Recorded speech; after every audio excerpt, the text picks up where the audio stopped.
Good afternoon again, everyone. Sorry, you're going to have another dose of me now. We're going to try to talk locally and act globally as the theme of the conference is here. So what I'm going to talk about is the South African Hajj preparations, but also put it in the global context of what the international health regulations require, as well as what the Saudis require.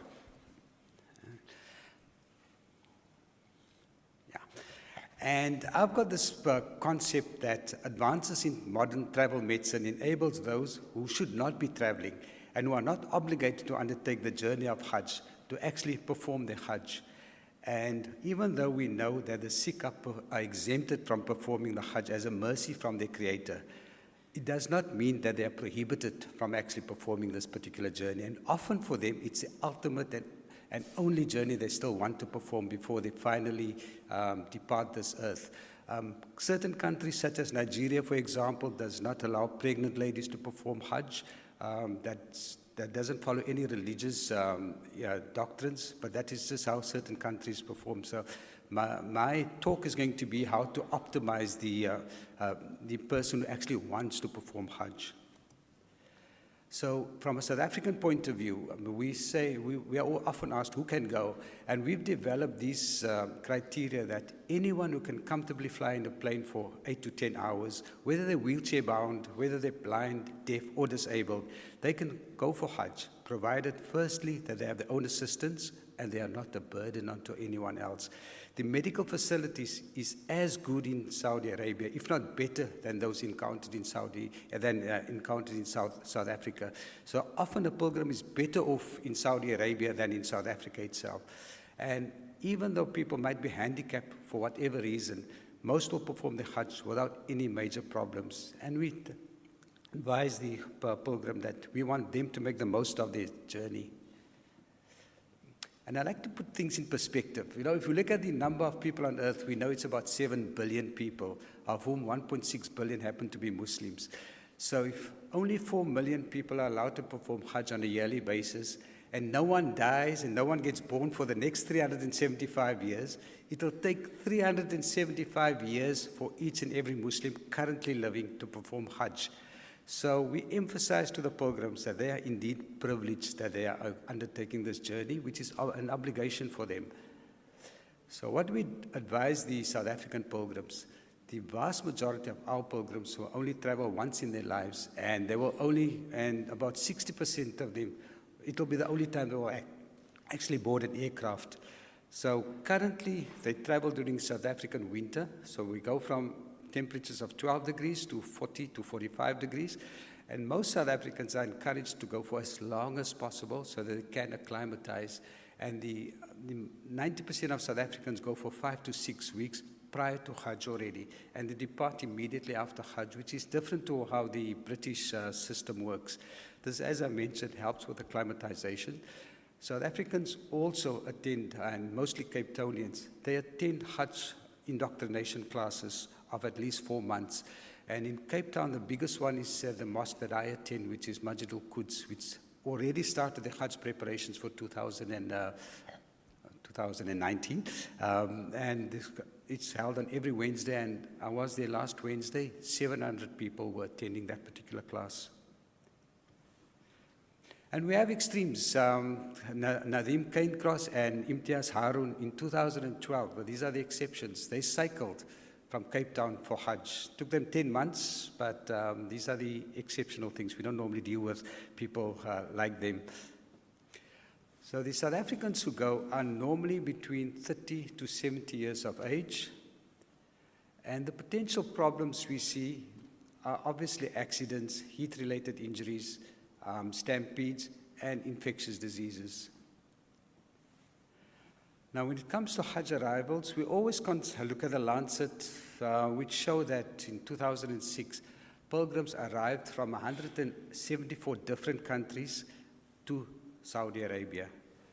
But we have to consider that pilgrims depart also to those 174 countries as well. And that is why vaccinations are so important. Just go ahead. And I just want to talk about the, in 1983, there was an outbreak of meningococcal meningitis, serogroup A, in Nepal.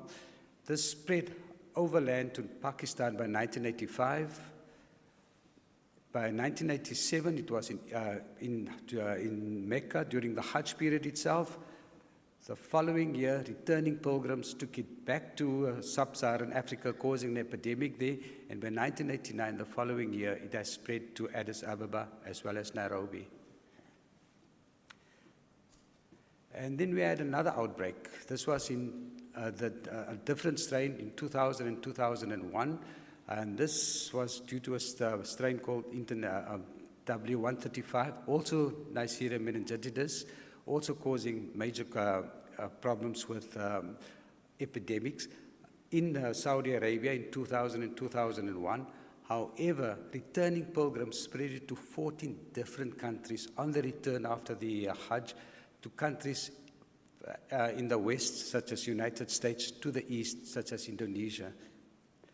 So subsequent to that, the Saudi Arabian government insisted on the compulsory vaccinations, and this is one of the very few countries that can demand this type of vaccination for meningococcal vaccination. Since October 2001, the quadrivalent vaccine for ACWY has been compulsory, and pilgrims from the meningitis belt also receive the oral ciprofloxacillin to eliminate carriage, which they might come with from their home countries.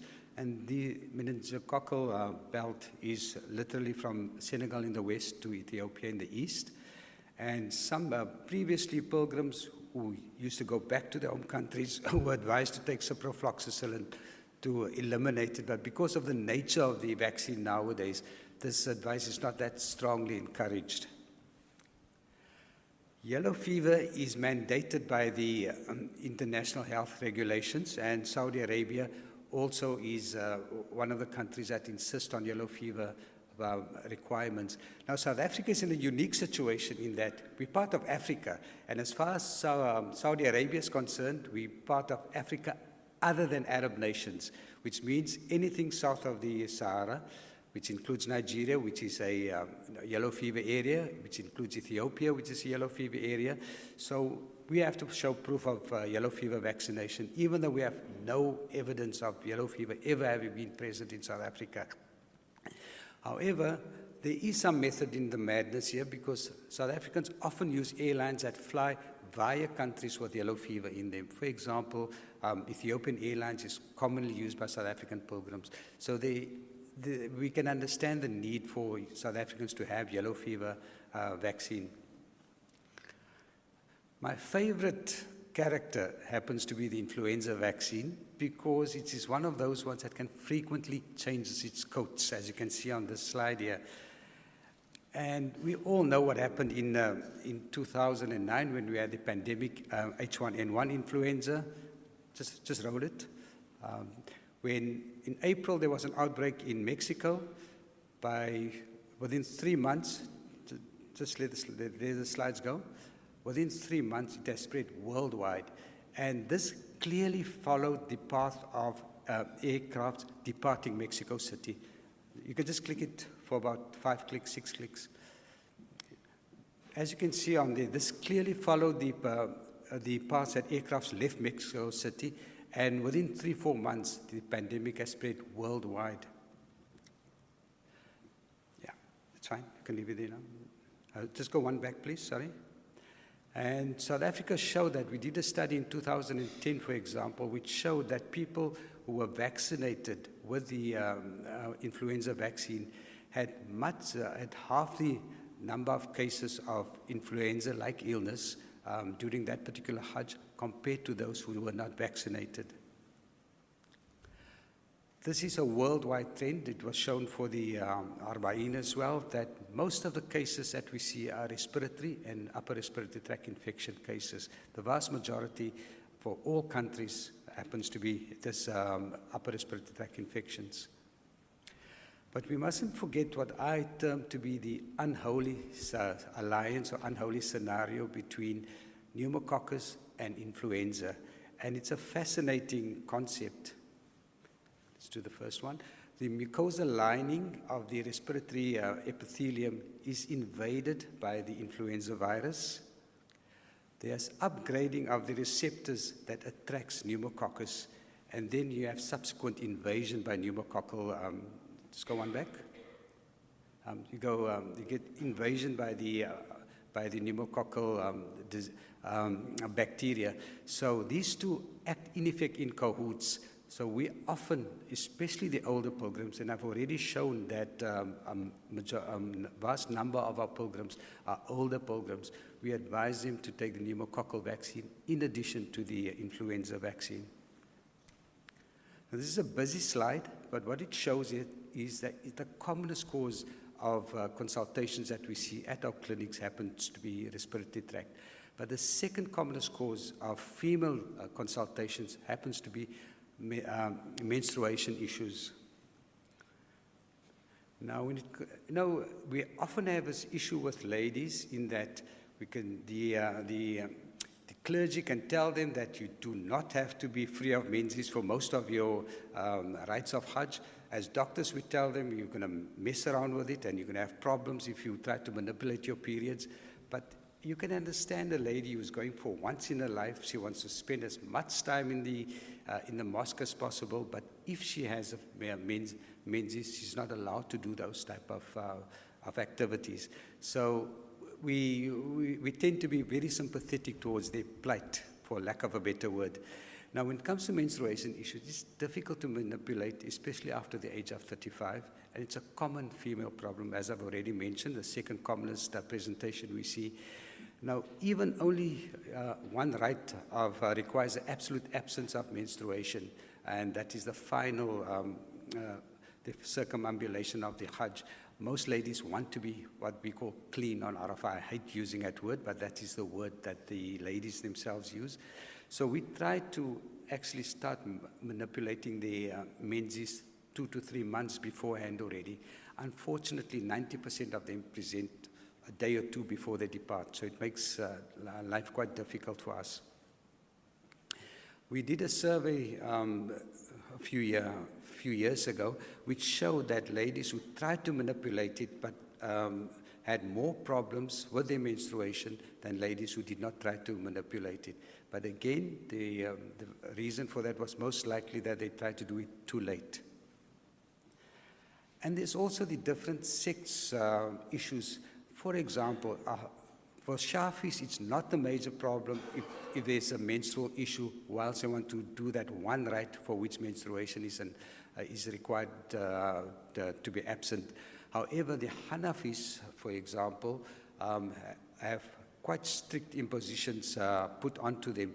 Some sects of them insist that they must pay the price of a camel, and there's one particularly extreme sect which says that if a lady has to depart before performing this particular circumambulation, she actually has to come back to do it before her Hajj is going to be completed.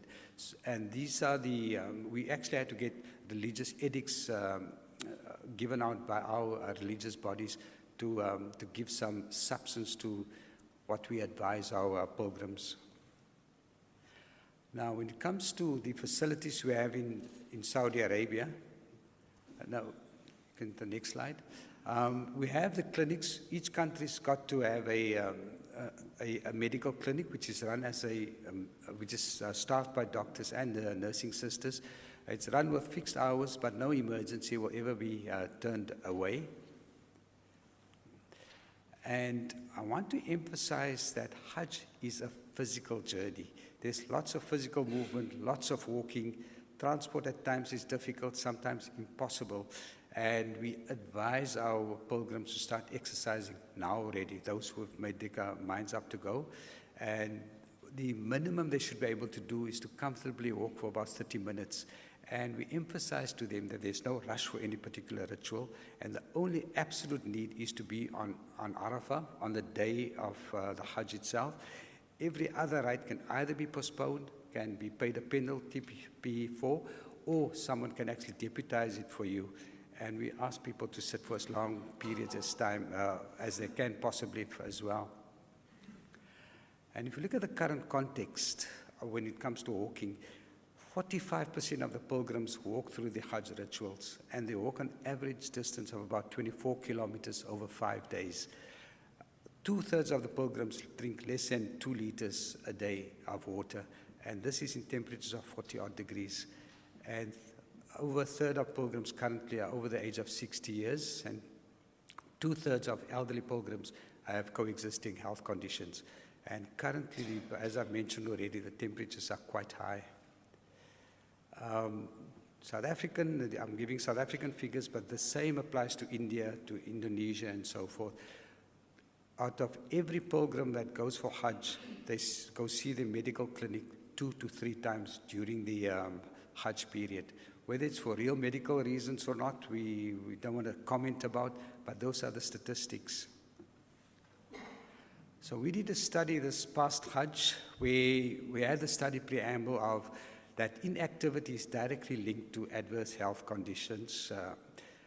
Exercise contributes significantly to overall health, good health, and we developed a supervised exercise program which would aim to improve the conditioning of those pilgrims prior to their departure for Hajj.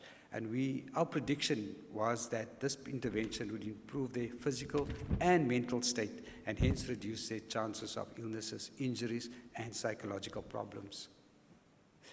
So we basically recruited a few people at our road shows, did a pre-medical. We also did a profile of mood states, which is to find out their psychological assessment. And we did a 12-week graduated exercise program, which was done by the University of Cape Town. And the minimum time that people had to attend was for this 3-month period. Dr. Salim, could we please? Okay, we're finishing off. So we've basically analyzing the data at the moment. And this is what they did. They had a good time. You can see that some of them could walk after the program. They could walk nearly 10 kilometers in 1.5 hours. Some took a bit longer. And they graduated with each and every participant doing a 10-kilometer walk just prior to Hajj, embarking on Hajj itself. So we're analyzing the data to see how their fitness levels were, what diseases they suffered from, and we'll be able to present that within the next year or so. Thank you for your attention.